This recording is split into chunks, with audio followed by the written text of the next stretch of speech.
Hello, flower children. I'm Dr. Bubbles here with another video from Science Creations. Today, we're gonna learn about electromagnets. Are you ready? According to my Science Creations lesson plan, most magnets, like the one on refrigerators, cannot be turned off. They're permanent magnets. But magnets that can be turned on and off are called electromagnets.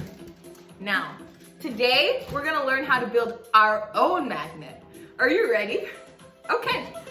All you'll need is a nail, copper, and a battery.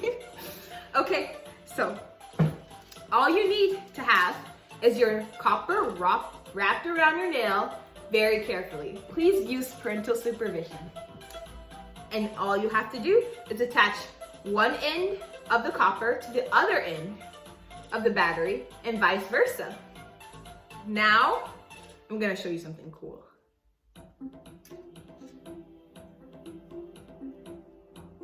This isn't magic, kids. This is science.